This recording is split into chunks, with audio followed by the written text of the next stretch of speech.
8ನೇ ತರಗತಿ ಗಣಿತ ಅಧ್ಯಾಯ 5 ಸಂಖ್ಯೆಗಳ ಆಟ. ಪುಟ ಸಂಖ್ಯೆ 129. ವಿಷಯ ಭಾಜ್ಯತೆಯನ್ನು ತ್ವರಿತವಾಗಿ ಪರಿಶೀಲಿಸುವುದು. ನೀವು ಹಿಂದಿನ ತರಗತಿಗಳಲ್ಲಿ ನಿಮಗೆ ಒಂದು ಸಂಖ್ಯೆಯನ್ನು ಕೊಟ್ಟಾಗ ಆ ಸಂಖ್ಯೆಯು 2, 4, 5, 8, 10 ಇವುಗಳಿಂದ ಭಾಗಿಸಲ್ಪಡುವುದೇ ಇಲ್ವೇ ಅಂತ ಹೇಳಿ ಫೈಂಡ್ ಔಟ್ ಮಾಡಲಿಕ್ಕೆ ಕೆಲವೊಂದು ಶಾರ್ಟ್ಕಟ್ ಅಥವಾ ತ್ವರಿತ ಮಾರ್ಗಗಳನ್ನು ಕಲ್ತಿರ್ಬೋದು. ಅದನ್ನು ನಾವು ಇವತ್ತಿನ ವಿಡಿಯೋದಲ್ಲಿ ಪುನಃ ಒಮ್ಮೆ ಮೆಲುಕು ಹಾಕೋಣ. ಈಗ 10, 5 ಮತ್ತು 2 ಈ ಸಂಖ್ಯೆಗಳಿಂದ ಕೊಟ್ಟಂತಹ ಸಂಖ್ಯೆ ಭಾಗಿಸಲ್ಪಡ್ತಾ ಇದೆಯಾ ಅಥವಾ ಇಲ್ವಾ ಅಂತ ಹೇಳಿ ನಾವು ಹೇಗೆ ಕಂಡುಹಿಡಿಯಬಹುದು ಅಂತ ನೋಡುವ.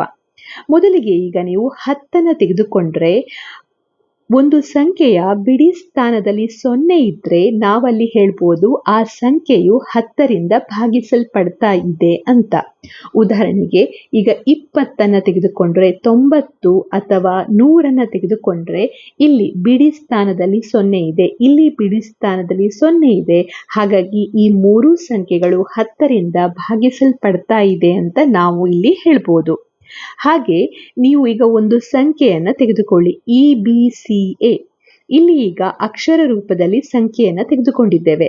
ಇಲ್ಲಿ ಮೊದಲನೇದು A ಎನ್ನುವಂಥದ್ದು ಯಾವ ಸ್ಥಾನದಲ್ಲಿದೆ? ಇದು ಬಿಡಿ ಸ್ಥಾನದಲ್ಲಿದೆ. ಹಾಗೆ B ಎನ್ನುವಂಥದ್ದು 100ರ ಸ್ಥಾನದಲ್ಲಿ ಇದೆ. ಹಾಗೆ C 10ರ ಸ್ಥಾನದಲ್ಲಿದೆ B ಎನ್ನುವಂಥದ್ದು. ಹಾಗೆ C ಎನ್ನುವಂಥದ್ದು 100ರ ಸ್ಥಾನದಲ್ಲಿದೆ. D ಎನ್ನುವಂಥದ್ದು 1000, E ಎನ್ನುವಂಥದ್ದು 10,000. ಇದನ್ನು ನಾವು ಬಿಡಿಸಿ ಯಾವ ರೀತಿಯಲ್ಲಿ ಬರೀಬಹುದು? E ಎನ್ನುವಂಥದ್ದು 10,000ದ ಸ್ಥಾನದಲ್ಲಿದೆ. ಹಾಗಾಗಿ E ಇಂಟು 10,000 ಅಂತ ನಾವು ಬರೀತೇವೆ. ಪ್ಲಸ್ D ಎನ್ನುವಂಥದ್ದು 1000ದ ಸ್ಥಾನದಲ್ಲಿದೆ, D into 1000, C into 100, B into 10, A into 1 ಅಂತ ಹೇಳಿ ನಾವು ಯಾವುದೇ ಒಂದು ಸಂಖ್ಯೆ ನಮಗೆ ಕೊಟ್ಟಾಗ ಅದನ್ನು 10ರ ಘಾತಗಳ ರೂಪದಲ್ಲಿ ಬರೀಬಹುದು. ಇಲ್ಲಿ ಇದು 10ರ ಘಾತ 1 ಆಗಿದೆ, ಇಲ್ಲಿ 10ರ ಘಾತ 2, 10ರ ಘಾತ 3 ಅಂದರೆ 1000, 10ರ ಘಾತ 4 ಅಂದರೆ 10,000. ಹಾಗೆ ಇದನ್ನು ನಾವು 10ರ ಘಾತ 0 ಅಂತ ತೆಗೆದುಕೊಳ್ಬಹುದು. ಹಾಗೆ ಈಗ DCBA ಎನ್ನುವಂಥ ಸಂಖ್ಯೆಯನ್ನು ಕೊಟ್ಟರೆ ಇದನ್ನು ಹೇಗೆ ಬರೀತೀರಾ? ಇಲ್ಲಿ ಇದು ಬಿಡಿ ಸ್ಥಾನ, ಇದು 10ರ ಸ್ಥಾನ, 100ರ ಸ್ಥಾನ, ಹಾಗೆ ಇದು 1000ದ ಸ್ಥಾನ. ಸೊ ನಾವಿಲ್ಲಿ ಬರೀಬಹುದು D ಗುಣಿಸು 1000 ಪ್ಲಸ್ C ಗುಣಿಸು 100 ಪ್ಲಸ್ B ಗುಣಿಸು 10 ಪ್ಲಸ್ A ಗುಣಿಸು 1 ಅಥವಾ ನೇರವಾಗಿ A ಅನ್ನು ಬರೀಬಹುದು. ಹಾಗೆ ಇದನ್ನು ಇನ್ನೂ ಕೂಡ ಶಾರ್ಟ್ ಫಾರ್ಮ್ ಅಲ್ಲಿ D ಇಂಟು 1000 ಅನ್ನು 1000D ಅಂತ ಬರೀಬಹುದು. C into 100 100C plus 10B plus A ಅಂತ ಬರೀಬಹುದು. ಸೊ ಈ ರೀತಿಯಲ್ಲಿ ನಮಗೆ ಯಾವುದೇ ಒಂದು ಸಂಖ್ಯೆಗಳನ್ನು ಕೊಟ್ಟರೆ ಆ ಸಂಖ್ಯೆಗಳನ್ನು ನಾವು 10ರ ಘಾತಗಳ ರೂಪದಲ್ಲಿ ಬರೀತೇವೆ. ಉದಾಹರಣೆಯಾಗಿ ಇಲ್ಲಿ ಒಂದು ಸಂಖ್ಯೆಯನ್ನು ಕೊಟ್ಟಿದ್ದಾರೆ 475. ಇದನ್ನು ಹೇಗೆ ಬರೀತೀರಾ? ಇಲ್ಲಿ ನೀವು ಗಮನಿಸಿದ್ರೆ ಈ ಸಂಖ್ಯೆಯನ್ನು ಈ DCBA ಎನ್ನುವಂಥಕ್ಕೆ ನೀವು ಹೋಲಿಕೆ ಮಾಡಿದ್ರೆ ಇಲ್ಲಿ ಇದನ್ನು ಹೇಗೆ ಬರೀಬಹುದು? ಇದು ಬಿಡಿ ಸ್ಥಾನವಾಗಿದೆ, ಇದು 10ರ ಸ್ಥಾನ, ಇದು 100ರ ಸ್ಥಾನ, ಹಾಗೆ ಇದು 1000ದ ಸ್ಥಾನ. ಸೊ ನಾವಿಲ್ಲಿ ಬರೀಬಹುದು 4 ಗುಣಿಸು 1000 ಪ್ಲಸ್ 0 ಗುಣಿಸು 100 ಪ್ಲಸ್ 7 ಗುಣಿಸು 10 ಪ್ಲಸ್ 5 ಗುಣಿಸು 1 ಅಂತ ಬರೀಬಹುದು. ಈ ರೀತಿಯಲ್ಲಿ ಯಾವುದೇ ಸಂಖ್ಯೆಗಳನ್ನು ಕೊಟ್ಟಾಗ ನಾವು 10ರ ಗುಣಕಗಳ ರೂಪದಲ್ಲಿ ಅದನ್ನು ಬರೀಬಹುದು. 10ರ ಘಾತ 1, 10ರ ಘಾತ 2, 10ರ ಘಾತ 3 ಆ ರೀತಿಯಲ್ಲಿ ಬರೀಲಿಕ್ಕೆ ಸಾಧ್ಯ ಆಗ್ತದೆ. ಹಾಗೆ ನಮಗೆ ಕೊಟ್ಟಂತ ಸಂಖ್ಯೆಯ ಬಿಡಿ ಸ್ಥಾನದಲ್ಲಿ 0 ಇದ್ರೆ ನಾವಾಗ ಹೇಳ್ಬೋದು ಆ ಕೊಟ್ಟಂತ ಸಂಖ್ಯೆಯು 10ರಿಂದ ಭಾಗಿಸಲ್ಪಡ್ತದೆ ಅಂತ ಹೇಳಿ. ಅದನ್ನೇ ಇಲ್ಲಿ ಕೊಟ್ಟಿದ್ದಾರೆ. ಬಿಡಿ ಸ್ಥಾನದ ಅಂಕಿ Aಯು 0 ಆಗಿದ್ದಾಗ ಮಾತ್ರ ಆ ಸಂಖ್ಯೆಯು 10ರಿಂದ ಭಾಗಿಸಲ್ಪಡುತ್ತದೆ. ಸೊ ಈ ರೀತಿಯಲ್ಲಿ ಯಾವುದೇ ಸಂಖ್ಯೆ 10ರಿಂದ ಭಾಗಿಸಲ್ಪಡ್ತಾ ಇದೆಯಾ ಇಲ್ಲ ಅಂತ ಹೇಳಿ ನಾವು ಈ ಒಂದು ಸೆಂಟೆನ್ಸ್ನ ಮೂಲಕ ಅದನ್ನು ಅರ್ಥ ಮಾಡಿಕೊಳ್ಳಬಹುದು. ಅದೇ ರೀತಿ 5, 2, 4 ಮತ್ತು 8ರ ಭಾಜ್ಯತೆಯ ಶಾರ್ಟ್ಕಟ್ಗಳು ಏಕೆ ಕಾರ್ಯನಿರ್ವಹಿಸುತ್ತವೆ ಎನ್ನುವುದನ್ನು ಬೀಜಗಣಿತದ ಬಳಸಿ ವಿವರಿಸಿ. ಈಗ ನಾವು ಇತರ ಕೆಲವು ಸಂಖ್ಯೆಗಳಿಗೆ ಭಾಜ್ಯತೆಯನ್ನು ಪರಿಶೀಲಿಸಲು ಶಾರ್ಟ್ಕಟ್ಗಳನ್ನು ಪರಿಶೀಲಿಸೋಣ. ಮತ್ತು ಅವುಗಳು ಹೇಗೆ ಕಾರ್ಯನಿರ್ವಹಿಸುತ್ತವೆ ಎನ್ನುವುದನ್ನು ವಿವರಿಸೋಣ ಅಂತ ಇಲ್ಲಿ ಹೇಳಿದ್ದಾರೆ. ನೆಕ್ಸ್ಟ್ ನಾವು ಬೇರೆ ಬೇರೆ ನಂಬರ್ಸ್ಗಳನ್ನು ತೆಗೆದುಕೊಂಡು ಅದರ ಶಾರ್ಟ್ಕಟ್ ಅಥವಾ ತ್ವರಿತ ಮಾರ್ಗ ಯಾವುದು ಅಂತ ಹೇಳಿ ನೋಡುವ. ಈಗ ಮೊದಲಿಗೆ ಇಲ್ಲಿ ನೋಡ್ತಾ ಇದ್ದೇವೆ 9, 9ರ ಭಾಜ್ಯತೆ. ಅಂದ್ರೆ ಈಗ 9 ಒಂದು ಸಂಖ್ಯೆಯನ್ನು ನಾವು ತೆಗೆದುಕೊಂಡಾಗ ಅದು 9ರಿಂದ ಭಾಗಿಸಲ್ಪಡ್ತಾ ಇದೆಯಾ ಅಥವಾ ಇಲ್ಲ ಅಂತ ಹೇಗೆ ಕಂಡುಹಿಡಿಬಹುದು ಅಂತ ಹೇಳಿ. ಸೊ ಇಲ್ಲಿ ನಾವು ಲೆಕ್ಕಾಚಾರ ಮಾಡದೆ ನೇರವಾಗಿ ಆ ಸಂಖ್ಯೆಯನ್ನ ನೋಡಿ ಅದು 9ರಿಂದ ಭಾಗಿಸಲ್ಪಡ್ತಾ ಇದೆಯಾ ಇಲ್ಲ ಅಂತ ಹೇಳಬೇಕು. ಸೊ ಇಲ್ಲಿ ಯಾವುದಾದ್ರೂ ಒಂದು ಸಂಖ್ಯೆ, ಆ ಸಂಖ್ಯೆಯಲ್ಲಿ 0 ಮತ್ತೆ 9 ಆ ಎರಡು ಸಂಖ್ಯೆಗಳು ಮಾತ್ರ ಇದ್ರೆ ಅದನ್ನ ತೆಗೆದುಕೊಂಡು ಆ ಸಂಖ್ಯೆ ಜನರೇಟ್ ಆಗಿದ್ರೆ ಆಗ ಅಂತಹ ಸಂಖ್ಯೆಗಳು 9ರಿಂದ ಭಾಗಿಸಲ್ಪಡ್ತದೆ ಅಂತ ನಾವು ಹೇಳ್ತೇವೆ. ಈಗ ಇಲ್ಲಿ 9 ಎನ್ನುವಂಥದ್ದು 9ರಿಂದ ಭಾಗಿಸಲ್ಪಡ್ತದೆ, ಇದು ಕೂಡ ಭಾಗಿಸಲ್ಪಡ್ತದೆ, ಇದು ಭಾಗಿಸಲ್ಪಡ್ತದೆ, ಈ ಸಂಖ್ಯೆ ಕೂಡ ಭಾಗಿಸಲ್ಪಡ್ತದೆ, ಹಾಗೆ ಈ ಸಂಖ್ಯೆ, ಹಾಗೆ ಈ ಸಂಖ್ಯೆ, ಇಲ್ಲಿ ಕೊಟ್ಟಿರುವಂತ ಎಲ್ಲಾ ಸಂಖ್ಯೆಗಳು 9ರಿಂದ ಭಾಗಿಸಲ್ಪಡ್ತದೆ. ಇದನ್ನ ನಾವು ನೇರವಾಗಿ ನೋಡಿ ಹೇಳ್ಬೋದು. ಯಾಕೆಂದ್ರೆ ಈ ಸಂಖ್ಯೆಗಳನ್ನ ಮಾಡ್ಲಿಕ್ಕೆ ಯಾವ ಸಂಖ್ಯೆಗಳನ್ನು ಉಪಯೋಗಿಸಲಾಗಿದೆ, 0 ಅಥವಾ 9 ಎರಡು ಸಂಖ್ಯೆಗಳನ್ನ ಉಪಯೋಗಿಸಿ ಇಲ್ಲಿರುವಂತ ಸಂಖ್ಯೆಗಳನ್ನ ಮಾಡಲಾಗಿದೆ. ಹಾಗಾಗಿ 0 ಅಥವಾ 9 ಅಂಕಿಗಳಿಂದ ಉಂಟಾದಂತಹ ಸಂಖ್ಯೆ ಏನಿದೆ ಅವುಗಳು ಯಾವಾಗಲೂ ಕೂಡ 9ರಿಂದ ಭಾಗಿಸಲ್ಪಡ್ತದೆ ಅಂತ ನಾವಿಲ್ಲಿ ಹೇಳ್ಬೋದು. ಸೊ ಇಲ್ಲಿ ಉತ್ತರ ಕೊಟ್ಟಿದ್ದಾರೆ, ಹೌದು, ಪ್ರತಿಯೊಂದು ಅಂಕಿಯು 0 ಅಥವಾ 9 ಆಗಿದ್ದರೆ ಅವುಗಳು ಏನಾಗಿರ್ತದೆ, ಅವುಗಳು 9ರಿಂದ ಭಾಗಿಸಲ್ಪಡ್ತದೆ. ಸೊ ಹಾಗೆ ಅದನ್ನ ಹೇಗೆ ಬರೀಬಹುದು ಅನ್ನೋದು. ಈಗ ಇಲ್ಲಿ ಒಂದು ನಮಗೆ ಸಂಖ್ಯೆಯನ್ನ ಕೊಟ್ಟಿದ್ದಾರೆ. ಈ ಸಂಖ್ಯೆಯನ್ನ ನಾವು 10ರ ಘಾತದ ರೂಪದಲ್ಲಿ ಹೇಗೆ ಬರೀತೇವೆ, ಇದು ಏನಾಗಿದೆ ಬಿಡಿ ಸ್ಥಾನ, ಇದು 10ರ ಸ್ಥಾನ, 100ರ ಸ್ಥಾನ, 1000, ಹಾಗೆ 10,000. ಸೊ 9 ಗುಣಿಸು 10,000, 9 ಗುಣಿಸು 1000, 0 ಗುಣಿಸು 100, 0 ಗುಣಿಸು 10, 9 ಗುಣಿಸು 1 ಅಂತ ಈ ರೀತಿಯಲ್ಲಿ ಬರೀತೇವೆ. ಸೊ ಇಲ್ಲಿ ಈ ರೀತಿ ಬರೆದಾಗ ನಾವಿಲ್ಲಿ ಈ ಶಾರ್ಟ್ಕಟ್ 1ರಿಂದಲೇ 9ರ ಎಲ್ಲಾ ಗುಣಕಗಳನ್ನ ಗುರುತಿಸಲು ಸಾಧ್ಯವಿಲ್ಲ. 2, 5 ಮತ್ತು 10 ಸಂಖ್ಯೆಗಳಂತೆ ನಾವು ಕೇವಲ ಬಿಡಿ ಸ್ಥಾನದ ಅಂಕಿಯನ್ನ ನೋಡಿ 9ರ ಗುಣಕಗಳನ್ನ ಗುರುತಿಸುವುದು ಸಾಧ್ಯವಿಲ್ಲ. 99 ಮತ್ತು 109 ಎರಡು ಸಂಖ್ಯೆಗಳು ಬಿಡಿ ಸ್ಥಾನದಲ್ಲಿ 9ನ್ನ ಹೊಂದಿವೆ.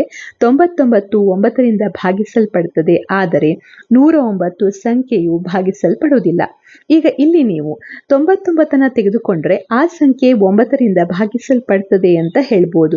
ಹಾಗೆ 109 ಬಂದ್ರೆ ಇಲ್ಲಿ ಒಂದು ಸಂಖ್ಯೆಯನ್ನು ಉಪಯೋಗಿಸಲಾಗಿದೆ, ಹಾಗಾಗಿ ಈ ಸಂಖ್ಯೆ 9ರಿಂದ ಭಾಗಿಸಲ್ಪಡುವುದಿಲ್ಲ ಅಂತ ನಾವಿಲ್ಲಿ ಹೇಳ್ಬೋದು.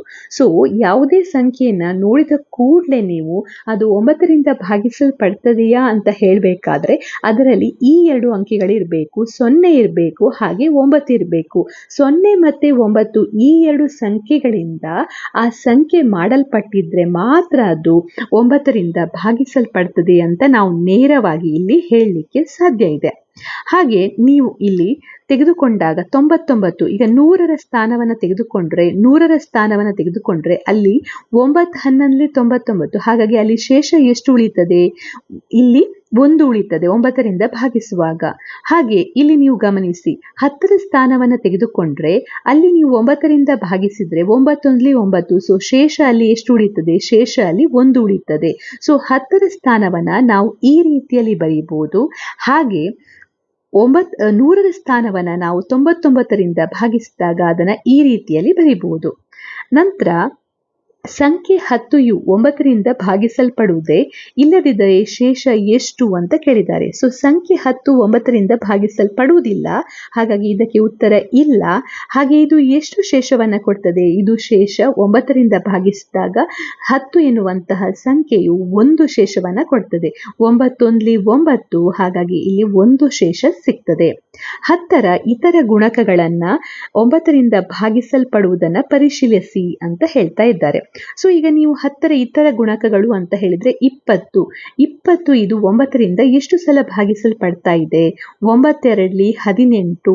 ಸೊ ಇಲ್ಲಿ ಕೂಡ ಶೇಷ ಎಷ್ಟು ಉಳಿತಾ ಇದೆ, ಇಲ್ಲಿ ಶೇಷ 2 ಉಳಿತಾ ಇದೆ. ಹಾಗೆ 30 ಇದು ಕೂಡ ಭಾಗಿಸಲ್ಪಡುವುದಿಲ್ಲ. ಈಗ ನೀವು 90ನ್ನು ತೆಗೆದುಕೊಂಡ್ರೆ ಇದು 10ರ ಗುಣಕವಾಗಿದೆ, ಇದು 9ರಲ್ಲಿ ನೇರವಾಗಿ ಭಾಗಿಸಲ್ಪಡುತ್ತದೆ. ಭಾಗಿಸಲ್ಪಡ್ತದೆ. 9 ಹತ್ತಲಿ 90, ಹಾಗಾಗಿ ಇಲ್ಲಿ ಶೇಷ ನಿಮಗೆ ನೇರವಾಗಿ 0 ಅಂತ ಸಿಗ್ತದೆ. ಸೊ ಇಲ್ಲಿ ಭಾಗಿಸಲ್ಪಡುವಂತಹ ಇತರ ಗುಣಕವನ್ನು ಬರೀಬೇಕು ಅಂತ ಹೇಳಿದರೆ ಇದಕ್ಕೆ ನೀವು ಉತ್ತರವಾಗಿ 90 ಅಂತ ಕೊಡ್ಬೋದು. ಯಾಕೆಂದ್ರೆ 90 ಎನ್ನುವಂಥದ್ದು 10ರಲ್ಲೂ ಭಾಗಿಸಲ್ಪಡ್ತದೆ, ಹಾಗೆ 9ರಲ್ಲೂ ಕೂಡ ಭಾಗಿಸಲ್ಪಡ್ತದೆ. ಅದೇ ರೀತಿ 100ರ ಗುಣಕಗಳು 9ರಿಂದ ಭಾಗಿಸಲ್ಪಟ್ಟಾಗ ಉಂಟಾಗುವ ಶೇಷವನ್ನ ನೋಡಿ ನೀವು ಏನನ್ನ ಗಮನಿಸುವಿರಿ ಅಂತ ಇಲ್ಲಿ ಕೇಳಿದ್ದಾರೆ. ಈಗ ಇಲ್ಲಿ 100ರಿಂದ ನೀವಿಲ್ಲಿ 9ಅನ್ನ ಭಾಗಿಸಿದ್ರೆ 9 11 99. ಸೊ ಇಲ್ಲಿ ನಿಮಗೆ ಶೇಷ ಎಷ್ಟು ಸಿಗ್ತಾ ಇದೆ? 1 ಸಿಗ್ತಾ ಇದೆ. 100ರ ಯಾವುದೇ ಗುಣಕಕ್ಕೆ ಶೇಷವು 100ರ ಸಂಖ್ಯೆಗಳಿಗೆ ಸಮಾನಾಗಿರುತ್ತದೆ. ಆದ್ರಿಂದ ನೀವು 9ಅನ್ನ 100ರಿಂದ ಭಾಗಿಸಿದಾಗ ನಿಮಗೆ ಅಲ್ಲಿ ಶೇಷ 1 ಸಿಗ್ತದೆ. ಹಾಗೆ ನೀವು 9ಅನ್ನ 1000ದಿಂದ ಭಾಗಿಸಿದಾಗ ಅಲ್ಲಿ ಕೂಡ ನಿಮಗೆ ಶೇಷ 1 ಸಿಗ್ತದೆ. ಹಾಗೆ 10ರಿಂದ ಭಾಗಿಸಿದಾಗ ಅಲ್ಲಿ ಕೂಡ ನಿಮಗೆ ಶೇಷ 1 ಸಿಗ್ತದೆ. ಅಂದ್ರೆ 10ರ ಗುಣಕಗಳ ಜೊತೆ 9ಅನ್ನ ನಾವು ಭಾಗಿಸಿದಾಗ ನಮಗೆ ಸಿಗುವಂತ ಶೇಷವು ಯಾವಾಗಲೂ ಕೂಡ 1 ಆಗಿರ್ತದೆ. ಇದನ್ನ ಈಗ ನಾವು ಒಂದು ಉದಾಹರಣೆಯ ಮೂಲಕ ಅರ್ಥ ಮಾಡಿಕೊಳ್ಳುವ. ಸೊ 427 ಎನ್ನುವಂತ ಸಂಖ್ಯೆಯನ್ನು ಕೊಟ್ಟಿದ್ದಾರೆ. ಇದನ್ನು ನಾವು 9ರಿಂದ ಭಾಗಿಸಬೇಕು. ಸೊ ಯಾವ ರೀತಿಯಲ್ಲಿ ಭಾಗಿಸ್ತೀರಾ? ಈಗ 427 ಎನ್ನುವಂತ ಸಂಖ್ಯೆಯನ್ನ ನಾವು 10ರ ಗುಣಕಗಳ ರೂಪದಲ್ಲಿ ಬರೆಯುವುದಾದ್ರೆ 4 × 100 ಪ್ಲಸ್ 2 × 10 ಪ್ಲಸ್ 7 × 1 ಅಂತ ಬರೀತೇವೆ. ಸೊ ಇಲ್ಲಿ ಎಷ್ಟು? ಇದು 100 ಅಂತ ಹೇಳಿದ್ರೆ 10ರ ಸ್ಕ್ವೇರ್. 10 ಅಂದ್ರೆ 10ರ ಘಾತ 1, ಇದು 10ರ ಘಾತ 0 ಆಗಿದೆ. ಸೊ ಇಲ್ಲಿ ನೀವು ಗಮನಿಸಿದ್ರೆ ಇಲ್ಲಿ 100 ಎಷ್ಟು ಸಲ ಇದೆ? 4 ಸಲ ಇದೆ. ಸೊ 100ಅನ್ನ ನಾನು ಈಗಾಗಲೇ ಹೇಳಿದ್ದೆ 100 ಅಂತ ಇದ್ರೆ ಅದನ್ನ ನಾವು ಹೇಗೆ ಬರೀತೇವೆ? ಇಲ್ಲಿ ನಾವು ನೋಡಿದ್ದೇವೆ. ಈಗ 100 ಅಂತ ಇದ್ದಾಗ ನಾವು ಹೇಗೆ ಬರೀತೇವೆ ಅದನ್ನ? 99, 9 11 99. ಹಾಗೆ ಇಲ್ಲಿ ಶೇಷ ಎಷ್ಟು ಉಳಿತದೆ? 1. ಈ ರೂಪದಲ್ಲಿ ಬರೀತೇವೆ. ಸೊ ಇಲ್ಲಿ 427 ಎನ್ನುವಂತ ಸಂಖ್ಯೆಯಲ್ಲಿ 4 ಸಲ 100 ಇದೆ. ಹಾಗಾಗಿ ನಾವು ಇದನ್ನ 4 ಸಲ ಇಲ್ಲಿ ಬರೆದಿದ್ದೇವೆ. ಸೊ ನೀವು ಇದನ್ನ ಕಾಣ್ಬೋದು. ಸೊ ಇದು ಈಗ 400ಅನ್ನ ರೆಪ್ರೆಸೆಂಟ್ ಮಾಡ್ತದೆ. ನೆಕ್ಸ್ಟ್ ಇರುವಂತದ್ದು 10. ಸೊ 10ಅನ್ನ 9ರಿಂದ ಭಾಗಿಸುವಾಗ ಸೊ 9 1 9, ಆಮೇಲೆ ಇಲ್ಲಿ ಶೇಷ ಎಷ್ಟು ಉಳಿತದೆ? 1. ಇದನ್ನ 10ಅನ್ನ ನಾವು ರೆಪ್ರೆಸೆಂಟ್ ಮಾಡಲಿಕ್ಕೆ ಅಥವಾ ಪ್ರತಿನಿಧಿಸಲಿಕ್ಕೆ ಬರೀತೇವೆ. ಸೊ ಇಲ್ಲಿ 420ರಲ್ಲಿ 10 ಎಷ್ಟು ಸಲ ಇದೆ? 2 ಸಲ ಇದೆ. ಹಾಗಾಗಿ ನಾವು ಇಲ್ಲಿ 9 ಮತ್ತೆ 1ಅನ್ನ ಬರೀತೇವೆ. ನಂತರ ಬರುವಂತದ್ದು 7. ಸೊ 7 ಎನ್ನುವಂಥದ್ದು ಇಲ್ಲಿ ಶೇಷ ಎಷ್ಟು? 7 ಉಳಿತದೆ. ಹಾಗಾಗಿ 1 2 3 4 5 6 7 ಈ ರೀತಿಯಲ್ಲಿ ನಾವಿದನ್ನ ಪ್ರತಿನಿಧಿಸಬಹುದು. 427ರಲ್ಲಿ 4 ನೂರುಗಳಿವೆ. ಈಗ ನಾನು ಕೊಟ್ಟಂತಹ ಎಕ್ಸ್ಪ್ಲನೇಷನ್ ಅನ್ನೇ ಅವರು ಕೊಟ್ಟಿದ್ದಾರೆ. ಹಾಗಾಗಿ ಅದರ ಸಂಬಂಧಿಸಿದ ಶೇಷವು 4 ಆಗಿರುತ್ತದೆ. 427ರಲ್ಲಿ 2 10ಗಳಿವೆ ಮತ್ತು ಅದರ ಸಂಬಂಧಿಸಿದ ಶೇಷವು 2 ಆಗಿರ್ತದೆ. ಸೊ ಈಗ ನಾವೇನ್ ಮಾಡ್ಬೇಕಂದ್ರೆ ಇಲ್ಲಿ ಶೇಷಗಳನ್ನ ಕೌಂಟ್ ಮಾಡ್ತಾ ಹೋಗ್ಬೇಕು. ಸೊ ಎಷ್ಟಿದೆ? 1 2 3 4. ಸೊ ಇಲ್ಲಿ 400ರಲ್ಲಿ ನಮಗೆ 4 ಶೇಷ ಸಿಕ್ಕಿದೆ. ಇಲ್ಲಿ 20ರಲ್ಲಿ 1 2. ಸೊ ಇಲ್ಲಿ ನಮಗೆ 2 ಶೇಷ ಸಿಕ್ಕಿದೆ. ಆಮೇಲೆ ಇಲ್ಲಿ ಕೊನೆಗೆ ಉಳಿದಿರುವಂಥದ್ದು ಎಷ್ಟು? 7. ಸೊ ಇದನ್ನ ಕೂಡಿಸಿ 7 + 2 9, 9 + 4 ಅಂತ ಹೇಳಿದ್ರೆ ಎಷ್ಟು ಸಿಗ್ತದೆ? 13 ಅಂತ ಸಿಗ್ತದೆ. ಸೊ 13ಅನ್ನ ಪುನಃ ನಾವು 9ರಿಂದ ಭಾಗಿಸಬೇಕು. ಸೊ 13ಅನ್ನ 9ರಿಂದ ಭಾಗಿಸಿದಾಗ ಇಲ್ಲಿ 9 1 9, ಹಾಗಾಗಿ ಇಲ್ಲಿ ನಮಗೆ ಸಿಗ್ತಾ ಇದೆ ಕೊನೆಗೆ ಶೇಷ 4. ಸೊ ನಾವಿಲ್ಲಿ ಹೇಳ್ಬೋದು 427 ಭಾಗಿಸು 9 ಮಾಡಿದಾಗ ಅದು ನಮಗೆ ಏನು ಶೇಷವನ್ನ ಕೊಡ್ತದೆ? ಶೇಷ 4ಅನ್ನ ಕೊಡ್ತದೆ ಅಂತ ಇಲ್ಲಿ ಹೇಳ್ಬೋದು. ಸೊ ಈ ರೀತಿಯಲ್ಲಿ ನಾವು ನಮಗೆ ಯಾವುದೇ ಒಂದು ಸಂಖ್ಯೆಯನ್ನ ಕೊಟ್ಟಾಗ ಅದನ್ನ 9ರ ಭಾಜ್ಯತೆಯ ರೂಪದಲ್ಲಿ ಬರೆದು ಅದರ ಶೇಷ ಎಷ್ಟು ಕೊಡ್ತದೆ ಅಂತ ನಾವು ಕಂಡುಹಿಡಿಬಹುದು. ಇಲ್ಲಿ ಪುನಃ ಚಿತ್ರದ ರೂಪದಲ್ಲಿ ಕೊಟ್ಟಿದ್ದಾರೆ. ನಾವು ಮೇಲ್ಗಡೆ ಇಲ್ಲಿ ಶೇಷವನ್ನ ತೆಗೆದುಕೊಂಡಿದ್ದೇವೆ ಈ ತರ ಚೌಕಾಕಾರದ ಬಾಕ್ಸ್ ಅಲ್ಲಿ. ಸೊ ಇಲ್ಲಿ 1 2 3 4 5 6 7 8 9 ಈ ಶೇಷಗಳನ್ನ ಒಟ್ಟಾಗಿ ಮಾಡಿದ್ರೆ ಪುನಃ 9 ಅಂತ ಸಿಗ್ತದೆ. ಸೊ ಹಾಗಾಗಿ ಅದು ನೇರವಾಗಿ ಭಾಗಿಸಲ್ಪಡ್ತದೆ. ಅದನ್ನ ಬಿಟ್ಟು ನಂತರ ಉಳಿಯುವಂತ ಶೇಷ ಯಾವುದು? 4 ಶೇಷಗಳು ಉಳಿತದೆ. ಹಾಗಾಗಿ ಇಲ್ಲಿ 427 ಭಾಗಿಸು 9 ಅಂತ ಮಾಡಿದಾಗ ನಮ್ಗೆ ಸಿಗುವಂತ ಉತ್ತರ ಯಾವುದು? ಶೇಷವು 4 ಆಗಿರ್ತದೆ ಅಂತ ನಾವಿಲ್ಲಿ ಹೇಳ್ಬೋದು. ನಂತರ ಈಗ ದೊಡ್ಡ ಸಂಖ್ಯೆಗಳನ್ನು ತೆಗೆದುಕೊಂಡ್ರೆ 1000, 10,000, ಆಗ ನಾವು ಯಾವ ರೀತಿಯಲ್ಲಿ ಅದನ್ನ ಬರೀಬಹುದು ಅಂತ ಹೇಳಿ. ಸೊ ಈ ದೊಡ್ಡ ಸಂಖ್ಯೆಗಳಿಗೂ ಕೂಡ ಇದೇ ಮೆಥಡ್ ಅನ್ನ ಉಪಯೋಗಿಸಬಹುದಾ ಅಂತ ಇಲ್ಲಿ ಕೇಳ್ತಾ ಇದ್ದಾರೆ. ಸೊ ಈಗ 10,000 ತೆಗೆದುಕೊಂಡ್ರೆ ನೀವು ಅದರಲ್ಲಿ 9,999 ಇದು 9ರಿಂದ ಭಾಗಿಸಲ್ಪಡ್ತದೆ. ಆಮೇಲೆ ಉಳಿಯುವಂತ ಶೇಷ ಯಾವುದು? 1. ಸೊ ಹಾಗಾಗಿ ಅದನ್ನ ಈ ರೀತಿಯಲ್ಲಿ ಬರೀಬಹುದು 10,000. ಹಾಗೆ 1000 ತೆಗೆದುಕೊಂಡ್ರೆ 999 ಎನ್ನುವಂಥದ್ದು 9ರಿಂದ ಭಾಗಿಸಲ್ಪಡ್ತದೆ. ನಂತರ ಉಳಿಯುವಂತ ಶೇಷ 1, ಹಾಗಾಗಿ ಅದನ್ನ ಈ ರೀತಿಯಲ್ಲಿ ಬರೀಬಹುದು. ಹಾಗೆ ನೀವು 100 ತೆಗೆದುಕೊಂಡ್ರೆ 99, 9 11 99, ನಂತರ ಉಳಿಯುವಂತ ಶೇಷ 1, ಅದನ್ನ ಹೀಗೆ ಬರೀಬಹುದು. ಆಮೇಲೆ 10 ಈ ರೀತಿಯಲ್ಲಿ ಬರೀಬಹುದು. ಸೊ ಹೀಗೆ ನೀವು ಬೇರೆ ಬೇರೆ ಸಂಖ್ಯೆಗಳನ್ನ ಅಂದ್ರೆ 10ರ ಗುಣಕಗಳನ್ನ 9ರ ರೂಪದಲ್ಲಿ ಹೇಗೆ ಬರೆಯುವುದು ಅಂತ ಇಲ್ಲಿ ನೋಡಿದೀರಾ. ಸೊ ಇಲ್ಲಿ ಅದನ್ನೇ ಕೊಟ್ಟಿದ್ದಾರೆ. 1 0 plus 1, 10ನ 9 plus 1, 100ನ 99 plus 1, 1000ನ 999 plus 1, 10,000ನ 9,999 plus 1. ಈ ರೀತಿಯಲ್ಲಿ ನಾವು 9ರಿಂದ ಭಾಗಿಸುವಾಗ ಎಷ್ಟು ಶೇಷ ಸಿಗ್ತದೆ ಅಂತ ನೋಡಿಕೊಂಡು ಅದನ್ನ ಈ ರೀತಿಯಲ್ಲಿ ಪ್ರತಿನಿಧಿಸಬಹುದು. ನಂತರ ಇಲ್ಲಿ ಇನ್ನೊಂದು ದೊಡ್ಡ ಸಂಖ್ಯೆಯನ್ನ ಕೊಟ್ಟಿದ್ದಾರೆ, 7,309. ಸೊ ಇಲ್ಲಿ ಈ ಸಂಖ್ಯೆ 9ರಿಂದ ಭಾಗಿಸಲ್ಪಟ್ಟಾಗ ಯಾವ ರೀತಿಯಲ್ಲಿ ಶೇಷವನ್ನ ಕೊಡ್ತದೆ ಅಂತ ನಾವು ನೋಡ್ಬೇಕು. ಸೊ ಇಲ್ಲಿ ಈಗ 7,309 ಎನ್ನುವಂತ ಸಂಖ್ಯೆ ಇಲ್ಲಿ ನೀವು ಕಾಣಬಹುದು. ಬಿಡಿ ಸ್ಥಾನ ಇದೆ, 10ರ ಸ್ಥಾನ, 100ರ ಸ್ಥಾನ, ಹಾಗೆ 1000ದ ಸ್ಥಾನ ಇದೆ. ಸೊ 7 ಗುಣಿಸು 1000 ಇದನ್ನ 10ರ ರೂಪದಲ್ಲಿ ಬರೆದ್ರೆ ನಾವು ಈ ರೀತಿಯಲ್ಲಿ ಬರೀತೇವೆ. ಸೊ 3 ಗುಣಿಸು 100, ಹಾಗೆ 0 ಗುಣಿಸು 10, ಆಮೇಲೆ 9 ಗುಣಿಸು ಇಲ್ಲಿ 1 ಅಂತ ಬರೀತೇವೆ. ಸೊ ಇದು 10ರ ಘಾತ 3, 10ರ ಘಾತ 2, 10ರ ಘಾತ 1, ಹಾಗೆ 10ರ ಘಾತ 0. ಈಗ ಇದನ್ನ ನಾವು 9ರಿಂದ ಯಾವ ರೀತಿಯಲ್ಲಿ ಭಾಗಿಸಿ ಬರೀಬಹುದು ಅಥವಾ ಯಾವ ರೀತಿಯಲ್ಲಿ ಶೇಷವನ್ನ ಬರೀಬಹುದು? ಮೊದಲಿಗೆ ಇಲ್ಲಿ ಏನಿದೆ, ಯು ಕ್ಯಾನ್ ಸಿ ಹಿಯರ್, ಮೊದಲಿಗೆ ಇಲ್ಲಿ 1000 ಅಂತ ಕೊಟ್ಟಿದ್ದಾರೆ. ಸೊ 1000 ಅಂತ ಹೇಳಿದ್ರೆ ಅದನ್ನ ಹೇಗೆ ಬರೀತೇವೆ? 999. ಸೊ 999 ಮತ್ತೆ 1 ಎನ್ನುವಂಥದ್ದು 1,000ವನ್ನ ಪ್ರತಿನಿಧಿಸುತ್ತದೆ. ಈ ರೀತಿಯಲ್ಲಿ ಎಷ್ಟು 1000 ಇದೆ? ಇಲ್ಲಿ 7,000 ಇದೆ. ಹಾಗಾಗಿ 1 2 3 4 5 6 7. ಸೊ ಇಲ್ಲಿ ಇದು 7 ರೀತಿಯಲ್ಲಿ ನಾವು ಬರೀಬೇಕು. ಆಮೇಲೆ ಇದು 7 ಶೇಷವನ್ನ ಕೊಡ್ತದೆ. ನೆಕ್ಸ್ಟ್ ಇರುವಂತದ್ದು 100 ಎಷ್ಟು ಸಲ ಇದೆ? 3 ಸಲ ಇದೆ. 100ನ್ನ ಹೇಗೆ ಬರೀತೇವೆ? 99 ಮತ್ತೆ ಶೇಷ 1 ಆಗಿ ಬರೀತೇವೆ. ಈ ರೀತಿಯಲ್ಲಿ ನಾವು 3 ಸಲ ಬರೀಬೇಕು. ಸೊ ಇದು ನಮಗೆ ಎಷ್ಟು ಶೇಷವನ್ನ ಉಳಿಸ್ತದೆ? 3 ಶೇಷವನ್ನ ಕೊಡ್ತದೆ. ನೆಕ್ಸ್ಟ್ ಇರುವಂತದ್ದು 0 ಗುಣಿಸು 10, ಇದನ್ನ ಬರೆಯುವ ಅವಶ್ಯಕತೆ ಇಲ್ಲ. ಆಮೇಲೆ ಬರುವಂತದ್ದು 9 ಗುಣಿಸು 1, ಅಂದ್ರೆ 9ನ್ನ ನಾವು 9 ಶೇಷಗಳಾಗಿ ಬರೀಬೇಕು, ಯಾಕಂದ್ರೆ ಅದು ಉಳಿತಾ ಇದೆ. ಅದರ ನಂತರ ಇಲ್ಲಿ ಇರುವಂಥದ್ದು ಈಗ ಒಟ್ಟಾಗಿ ನಿಮಗೆ ಎಷ್ಟು ಸಿಗ್ತಾ ಇದೆ ಅಂತ ನೋಡ್ತಾ ಬನ್ನಿ.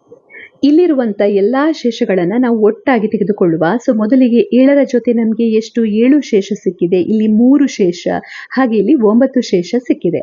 ಈಗ ಪುನಃ ಇಲ್ಲಿ ನೀವು ಗಮನಿಸಿದ್ರೆ 7 ಪ್ಲಸ್ 3 ಪ್ಲಸ್ 9 ಅಂತ ಮಾಡಿದ್ರೆ, 7 ಪ್ಲಸ್ 3 ಪ್ಲಸ್ 9 ಅಂತ ಮಾಡಿದ್ರೆ ಇದು ಎಷ್ಟನ್ನ ಕೊಡ್ತದೆ? 12 ಪ್ಲಸ್ 7 ಅಂತ ಹೇಳುವಾಗ 19ಅನ್ನ ಕೊಡ್ತದೆ. ಸೊ 19 ಇದನ್ನ ನೀವು 9ರಿಂದ ಭಾಗಿಸಿದ್ರೆ 9 2 18. ಸೊ ಇದು ನಿಮ್ಗೆ ಶೇಷವಾಗಿ 1ಅನ್ನ ಕೊಡ್ತದೆ. ಅಂದ್ರೆ ನಾವೇನು ಹೇಳ್ಬೋದು? ಈ ಸಂಖ್ಯೆ ಏನಿದೆ 7,309 ಎನ್ನುವಂಥದ್ದು ಇದು 9ಕ್ಕಿಂತ 1 ಶೇಷವನ್ನ ಕೊಡ್ತದೆ ಅಂತ ಹೇಳ್ಬೋದು. ಇದನ್ನ 9ರಿಂದ ಭಾಗಿಸಿದಾಗ ಇದು ನಿಮ್ಗೆ 1 ಶೇಷವನ್ನ ಕೊಡ್ತದೆ. ಈ ರೀತಿಯಲ್ಲಿ ನಾವು ಶೇಷವನ್ನ ನೇರವಾಗಿ ಕ್ಯಾಲ್ಕುಲೇಟ್ ಮಾಡಬಹುದು. ಸೊ ಅದನ್ನು ಇಲ್ಲಿ ವಿಸ್ತರಿಸಿ ಕೊಟ್ಟಿದ್ದಾರೆ. ಈಗಾಗಲೇ ನಾನು ಮೇಲೆ ವಿವರಿಸಿರುವಂತಹ ಮೆಥಡ್ ಅನ್ನ 10ರ ಗುಣಕಗಳ ರೂಪದಲ್ಲಿ ಬರೆದಿದ್ದಾರೆ. ಆಮೇಲೆ 1000ವನ್ನ ನಾವು ಹೇಗೆ ಬರೀಬಹುದು? 999 ಪ್ಲಸ್ 1, ಹಾಗೆ 100ನ್ನ 99 ಪ್ಲಸ್ 1, ಹಾಗೆ ಇಲ್ಲಿರುವಂತಹ ಈ 10ನ 9 ಪ್ಲಸ್ 1, ಹಾಗೆ 1ಅನ್ನ 0 ಪ್ಲಸ್ 1 ಅಂತ ಬರೀಬಹುದು. ನಂತರ ಇಲ್ಲಿ ಇರುವಂತ ಸಂಖ್ಯೆಗಳನ್ನ ನಾವು ಗುಣಿಸ್ತಾ ಬರಬೇಕು. ಸೊ ಗುಣಿಸಿ ಬರೆದಾಗ ನಮ್ಗೆ ಇಲ್ಲಿ ಸಿಗ್ತಾ ಇದೆ 7 ಗುಣಿಸು 999, ಹಾಗೆ ಇಲ್ಲಿ ಶೇಷ ಉಳಿತಾ ಇದೆ 1. ಆಮೇಲೆ 3 ಗುಣಿಸು 99, ಅದೇ ರೀತಿ ಉಳಿದಿರುವಂಥ ಶೇಷಗಳನ್ನು ಒಟ್ಟಾಗಿ ಬರೀಬೇಕು, ಹಾಗೆ ಸಂಖ್ಯೆಗಳನ್ನು ಒಟ್ಟಾಗಿ ಬರೀಬೇಕು. ಆ ರೀತಿ ಒಟ್ಟಾಗಿ ಬರೆದಾಗ ಕೊನೆಗೆ ನಮಗೆ ಇಲ್ಲಿ ಶೇಷ ಸಿಗ್ತಾ ಇದೆ 7 + 3 + 9. ಸೊ ಇದನ್ನ ನಾವು ಕೂಡಿಸಿದಾಗ ನಮಗೆ 19 ಸಿಗ್ತಾ ಇದೆ. 19ನ್ನ ಪುನಃ ನಾವು ಯಾವ ರೀತಿಯಲ್ಲಿ ಬರೀಬಹುದು? 19ನ್ನ ನಂತರ ಪುನಃ 9ರಿಂದ ಭಾಗಿಸಿದಾಗ ನಮಗೆ ಇಲ್ಲಿ ಶೇಷವು ಕೊನೆಗೆ 1 ಸಿಗ್ತದೆ. ಹಾಗಾಗಿ 7309 ಭಾಗಿಸು 9 ಅಂತ ಮಾಡಿದಾಗ ಇದು ಎಷ್ಟು ಶೇಷವನ್ನ ಕೊಡ್ತದೆ? 1 ಕೊಡ್ತದೆ ಅಂತ ನಾವಿಲ್ಲಿ ಹೇಳ್ಬೋದು. ಒಂದು ಸಂಖ್ಯೆಯ ಅಂಕಿಗಳ ಮೊತ್ತವು 9ರಿಂದ ಭಾಗಿಸಲ್ಪಟ್ಟರೆ ಮಾತ್ರ ಆ ಸಂಖ್ಯೆಯು 9ರಿಂದ ಭಾಗಿಸಲ್ಪಡುತ್ತದೆ ಅಂತ ಹೇಳ್ಬೋದು. ಸೊ ಇಲ್ಲಿ ನಾವು ಅರ್ಥ ಮಾಡಿಕೊಂಡದ್ದು ಏನಂದ್ರೆ, ಈಗ ನೀವು 7309 ಅಂತ ಕೊಟ್ಟಿದ್ದಾರೆ. ಇದರಲ್ಲಿ ಇರುವಂತ ಅಂಕಿಗಳನ್ನ ಕೂಡಿಸಿ. ಅಂಕಿಗಳನ್ನು ಕೂಡಿಸಿದಾಗ ನಿಮ್ಗೆ ಇಲ್ಲಿ ಏನು ಸಿಗ್ತಾ ಇದೆ? 7 + 3 + 0 + 9. ಸೊ 7 3 10 19 ಅಂತ ಸಿಗ್ತಾ ಇದೆ ಇದನ್ನ ಕೂಡಿಸಿದಾಗ. ಸೊ ಈ 19 ಎನ್ನುವಂಥದ್ದು 9ರಿಂದ ಭಾಗಿಸಲ್ಪಡ್ತಾ ಇದೆಯಾ ಅಂತ ನೋಡಿ. ಸೊ ಇದು ನೇರವಾಗಿ ಭಾಗಿಸಲ್ಪಟ್ರೆ ಆ ಸಂಖ್ಯೆ ಕೂಡ ಭಾಗಿಸಲ್ಪಡ್ತದೆ ಅಂತ ನಾವಿಲ್ಲಿ ಹೇಳ್ಬೋದು. ಈಗ ಇಲ್ಲಿ ಇದು 9ರಿಂದ ಭಾಗಿಸಲ್ಪಡುವುದಿಲ್ಲ, 1 ಹೆಚ್ಚಾಗಿದೆ. ಸೊ ಅದರ ಮೂಲಕ ನಮಗೆ ಯಾವುದೇ ಒಂದು ಸಂಖ್ಯೆಯನ್ನ ಕೊಟ್ಟಾಗ ಅದು 9ರಿಂದ ಭಾಗಿಸಲ್ಪಡ್ತದೆಯಾ ಇಲ್ಲ ಅಂತ ನಾವು ಕಂಡುಹಿಡಿಬಹುದು. ಸೊ ನಮಗೆ ಒಂದು ಸಂಖ್ಯೆನ ಕೊಟ್ಟಾಗ ಅದರಲ್ಲಿ ಇರುವಂತಹ ಡಿಜಿಟ್ಸ್ಗಳು, ಅಂಕಿಗಳು ಯಾವುದೆಲ್ಲ ಇದೆ ಅದೆಲ್ಲವನ್ನ ನಾವು ಕೂಡಿಸಬೇಕು. ಕೂಡಿಸಿದಾಗ ಸಿಗುವಂತ ಸಂಖ್ಯೆ 9ರಿಂದ ಭಾಗಿಸಲ್ಪಟ್ರೆ ಕೊಟ್ಟಂತಹ ಮೊದಲ ಸಂಖ್ಯೆ ಕೂಡ 9ರಿಂದ ಭಾಗಿಸಲ್ಪಡ್ತದೆ ಅಂತ ಹೇಳ್ಬೋದು. ಸೊ ಇದನ್ನ ನಾವಿಲ್ಲಿ ಕಲ್ತಿದ್ದೇವೆ. ಒಂದು ಸಂಖ್ಯೆಯು ಅಂಕಿಗಳ ಮೊತ್ತವು 9ರಿಂದ ಭಾಗಿಸಲ್ಪಟ್ಟರೆ ಮಾತ್ರ ಆ ಸಂಖ್ಯೆಯು 9ರಿಂದ ಭಾಗಿಸಲ್ಪಡ್ತದೆ. ಒಂದು ಸಂಖ್ಯೆಯ ಅಂಕಿಗಳನ್ನ ಒಂದು ಅಂಕಿಯನ್ನು ಪಡೆಯುವವರೆಗೂ ನಾವು ಪದೇ ಪದೇ ಕೂಡಬಹುದು. ಈ ಒಂದು ಸಂಖ್ಯೆಯು 9ರಿಂದ ಭಾಗಿಸಲ್ಪಟ್ಟಾಗ ಸಿಗುವ ಶೇಷವಾಗಿರುತ್ತದೆ. ಇಲ್ಲಿ ನಾವು ಗಮನಿಸಿದ್ದೇವೆ. ಈಗ ನಮಗೆ ಇಲ್ಲಿ ಕೂಡಿಸಿದಾಗ ಕೊನೆಗೆ ಇಲ್ಲಿ ಎಷ್ಟು ಉಳಿಯಿತು? ಶೇಷ 1 + 9 ಅಂತ ಸಿಕ್ಕಿತು. ಹಾಗೆ ಪುನಃ ಇದನ್ನ 1 + 9 ಅಂತ ಇದನ್ನು ಕೂಡಿಸಿದಾಗ ನಮ್ಗೆ ಇಲ್ಲಿ ಎಷ್ಟು ಸಿಕ್ಕಿತು? 10 ಸಿಕ್ಕಿತು. ಆಮೇಲೆ ಪುನಃ 1 + 0 ಮಾಡಿದಾಗ 1 ಅಂತ ಸಿಕ್ಕಿತು. ಈ ರೀತಿಯಲ್ಲಿ ಭಾಗಿಸಿದಾಗ ಯಾವುದೇ ಒಂದು ಸಂಖ್ಯೆಯನ್ನು ಕೊಟ್ಟಾಗ ಆ ಸಂಖ್ಯೆ 9ರಿಂದ ಭಾಗಿಸಲ್ಪಡ್ತಾ ಇದೆಯಾ ಇಲ್ವಾ, ಅಥವಾ ಅದು ಎಷ್ಟು ಶೇಷವನ್ನ ಕೊಡ್ತದೆ ಅಂತ ಹೇಳಿ ನಾವು ಹೇಗೆ ನೋಡ್ಬೋದು? ಆ ಸಂಖ್ಯೆಯಲ್ಲಿ ಇರುವಂತ ಅಂಕಿಗಳನ್ನು ನಾವು ಕೂಡಿಸ್ತಾ ಬರಬೇಕು. ಎಲ್ಲಿವರೆಗೆ ಕೂಡಿಸ್ತಾ ಬರಬೇಕು? ಅದು ಒಂದು ಅಂಕಿಯ ಸಂಖ್ಯೆ ಆಗುವ ತನಕ ಕೂಡಿಸ್ತಾ ಬರಬೇಕು. ಆಗ ಕೊನೆಗೆ ಉಳಿದಿರುವಂತ ಅಂಕಿ ಏನಿದೆ ಅದು ನಮಗೆ ಶೇಷವನ್ನ ಕೊಡ್ತದೆ ಅಂತ ನಾವಿಲ್ಲಿ ಹೇಳ್ಬೋದು. ಇಲ್ಲಿ ಈ ಕೆಳಗಿನ ಹೇಳಿಕೆಗಳನ್ನ ಗಮನಿಸಿ ಯಾವುದು ಸರಿಯಾಗಿದೆ ಮತ್ತು ಏಕೆ ಅಂತ ಹೇಳಿ ಅಂತ ಹೇಳಿದ್ದಾರೆ. ಸೊ ಮೊದಲಿಗೆ ಕೊಟ್ಟಿರುವಂತದ್ದು, ಒಂದು ಸಂಖ್ಯೆಯು 9ರಿಂದ ಭಾಗಿಸಲ್ಪಡಬೇಕಾದರೆ ಅದರ ಅಂಕಿಗಳ ಮೊತ್ತವು 9ರಿಂದ ಭಾಗಿಸಲ್ಪಡುತ್ತದೆ ಅಂತ ಹೇಳಿದ್ದಾರೆ. ಸೊ ಒಂದು ಸಂಖ್ಯೆ 9ರಿಂದ ಭಾಗಿಸಲ್ಪಡಬೇಕಾದ್ರೆ ಅದರ ಅಂಕಿಗಳ ಮೊತ್ತವು 9ರಿಂದ ಭಾಗಿಸಲ್ಪಡುತ್ತದೆ. ಸೊ ಇಲ್ಲಿ ಕೊಟ್ಟಿರುವಂತ ಈ ಹೇಳಿಕೆ ಏನಾಗಿದೆ? ಈ ಹೇಳಿಕೆ ತಪ್ಪು ಹೇಳಿಕೆ ಅಂತ ಹೇಳ್ಬೋದು. ಸೊ ಇದಕ್ಕೆ ಸರಿಯಾದ ಹೇಳಿಕೆ ಯಾವುದು? ನೀವು ಸರಿಯಾಗಿ ಬರೀಬೇಕಿಲ್ಲಿ. ಇದು ತಪ್ಪು ಹೇಳಿಕೆ, ಆದ್ರಿಂದ ಇದಕ್ಕೆ ಒಂದು ಸರಿಯಾದ ಹೇಳಿಕೆಯನ್ನ ಬರೀಬೇಕು. ಇದಕ್ಕೆ ಸರಿಯಾದ ಹೇಳಿಕೆಯನ್ನ ಇಲ್ಲಿ 2ನೇ ಹೇಳಿಕೆಯಲ್ಲಿ ಕೊಟ್ಟಿದ್ದಾರೆ, ಅದನ್ನೇ ನೀವು ಬರೆದ್ರಾಯ್ತು. ಒಂದು ಸಂಖ್ಯೆಯ ಅಂಕಿಗಳ ಮೊತ್ತ 9ರಿಂದ ಭಾಗಿಸಲ್ಪಟ್ರೆ ಆಗ ಆ ಸಂಖ್ಯೆಯು 9ರಿಂದ ಭಾಗಿಸಲ್ಪಡುತ್ತದೆ ಅಂತ ನಾವಿಲ್ಲಿ ಹೇಳ್ಬೋದು. ಸೊ ನಮಗೆ ಈಗ ಉದಾಹರಣೆಗೆ 18 ಎನ್ನುವಂತ ಸಂಖ್ಯೆ, ಇದರಲ್ಲಿ ಇರುವಂತ ಅಂಕಿಗಳು ಯಾವುದು? 1 ಮತ್ತು 8. ಸೊ ಇದನ್ನ ಕೂಡಿಸಿ 1 ಮತ್ತು 8 ಕೂಡಿಸಿದಾಗ 9 ಸಿಗ್ತಾ ಇದೆ. 9 ಎನ್ನುವಂಥದ್ದು 9ರಿಂದ ಭಾಗಿಸಲ್ಪಡ್ತಾ ಇದೆ. ಆಗ ನಾವು ಏನ್ ಹೇಳ್ಬೋದು? ಈ 18 ಎನ್ನುವಂತ ಸಂಖ್ಯೆ ಕೂಡ 9ರಿಂದ ಭಾಗಿಸಲ್ಪಡ್ತದೆ ಅಂತ ನಾವಿಲ್ಲಿ ಹೇಳ್ಬೋದು. ಸೊ ಇದು ಸರಿಯಾದ ಹೇಳಿಕೆ. ಇದು ತಪ್ಪು ಹೇಳಿಕೆ ಅಂತ ಬರೀಬೇಕು. ಆಮೇಲೆ ಸರಿಯಾದ ಹೇಳಿಕೆ ಇದನ್ನ ನೀವು ಇನ್ನೊಂದ್ಸಲ ಬರೆದ್ರೆ ಆಯ್ತು. ನಂತರ 2ನೇ ಹೇಳಿಕೆ ಸರಿಯಾದ ಹೇಳಿಕೆ ಅಂತ ನಾನು ಈಗಾಗಲೇ ಹೇಳಿದ್ದೇನೆ. ಸೊ ಇದು ಸರಿಯಾದ ಹೇಳಿಕೆ. ಆಮೇಲೆ ಕೊಟ್ಟಿರುವಂತದ್ದು 3ನೇ ಹೇಳಿಕೆ. ಒಂದು ಸಂಖ್ಯೆಯು 9ರಿಂದ ಭಾಗಿಸಲ್ಪಡದಿದ್ದರೆ ಅದರ ಅಂಕಿಗಳ ಮೊತ್ತ 9ರಿಂದ ಭಾಗಿಸಲ್ಪಡುವುದಿಲ್ಲ ಅಂತ ಕೊಟ್ಟಿದ್ದಾರೆ. ಇದು ತಪ್ಪಾದ ಹೇಳಿಕೆ. ಇದಕ್ಕೆ ಸರಿಯಾದ ಹೇಳಿಕೆ ಇದಾಗಿದೆ. ಸೊ ಇಲ್ಲಿ ನೀವು ಬರೀಬೇಕು, ಈ ಹೇಳಿಕೆಯು ತಪ್ಪಾಗಿದೆ. ಇದನ್ನು ನೀವು ಯಾವ ರೀತಿಯಲ್ಲಿ ಸರಿ ಮಾಡಿ ಬರೀಬಹುದು? ಒಂದು ಸಂಖ್ಯೆಯ ಅಂಕೆಗಳ ಮೊತ್ತವು 9ರಿಂದ ಭಾಗಿಸಲ್ಪಡದಿದ್ದರೆ ಆ ಸಂಖ್ಯೆಯು 9ರಿಂದ ಭಾಗಿಸಲ್ಪಡುವುದಿಲ್ಲ ಅಂತ ಇದಕ್ಕೆ ಸರಿಯಾದ ಹೇಳಿಕೆಯನ್ನು ಬರಿಬೇಕು. ಆ ಸರಿಯಾದ ಹೇಳಿಕೆಯನ್ನು ಇಲ್ಲಿ ಮೊದಲೇ ಅವರು ಕೊಟ್ಟಿದ್ದಾರೆ, ಸೊ ಅದನ್ನೇ ಮತ್ತೊಮ್ಮೆ ಬರೆದ್ರಾಯ್ತು. ಸೊ ಇಲ್ಲಿ ಕೊಟ್ಟಿರುವಂಥ ಹೇಳಿಕೆಗಳಲ್ಲಿ ಸರಿಯಾದ ಹೇಳಿಕೆ 2 ಹಾಗೆ ಮತ್ತೆ 4. 1 ಮತ್ತು 3 ತಪ್ಪು ಹೇಳಿಕೆ ಆಗಿದೆ. ಅದಕ್ಕೆ ನೀವು ಸರಿಯಾದ ಹೇಳಿಕೆಯನ್ನು ಬರೀಬೇಕು. ಆ ಹೇಳಿಕೆಗಳನ್ನು ಇಲ್ಲಿ ಕೊಟ್ಟಿದ್ದಾರೆ, ಅದನ್ನೇ ಬರೆದ್ರೆ ಆಯ್ತು.